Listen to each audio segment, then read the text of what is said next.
окупанти збирають ще. Nous devons aider le continent africain. To live with us, the European dream. Good friend of Taiwan. Europe Matin. La revue de presse internationale. Nous sommes d'abord en Chine ce matin avec notre correspondant Sébastien Le Belzic. Bonjour. Bonjour. Les gros titres de la presse chinoise ce mardi. Alors à la une de l'actualité, aujourd'hui en Chine, le changement de ton dans la presse officielle concernant le Covid.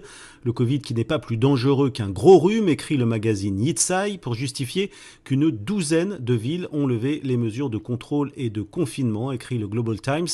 Il ne s'agit pas de baisser les bras, rappelle le quotidien du peuple, mais de prendre en compte la faible létalité du variant Omicron.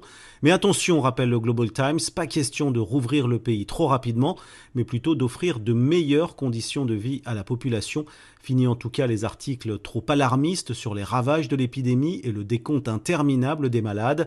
Place désormais à des reportages plus positifs sur la vaccination et la réouverture des commerces depuis cette semaine dans le pays. Nous partons maintenant pour le Brésil avec vous, Jean-Claude Gérès. De quoi parlent les journaux brésiliens ?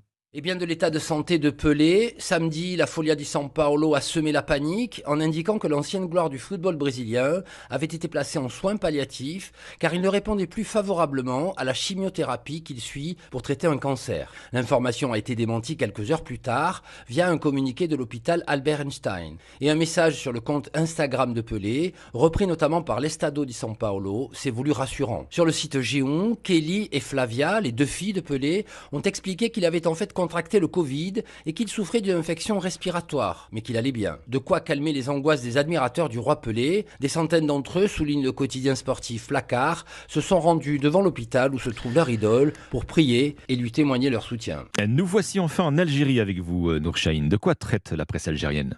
Eh bien, du projet Galsi, un vieux projet de gazoduc qui devrait relier l'Algérie à l'Italie en passant par la Sardaigne et qui vient d'être ressorti des tiroirs.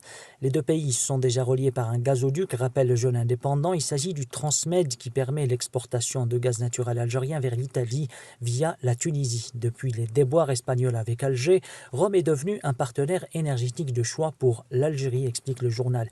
D'après Maghreb Émergent, le lancement d'un deuxième gazoduc devrait renforcer la position de l'Italie dans ce continent qui subit de plein fouet les conséquences énergétiques de la crise russo-ukrainienne.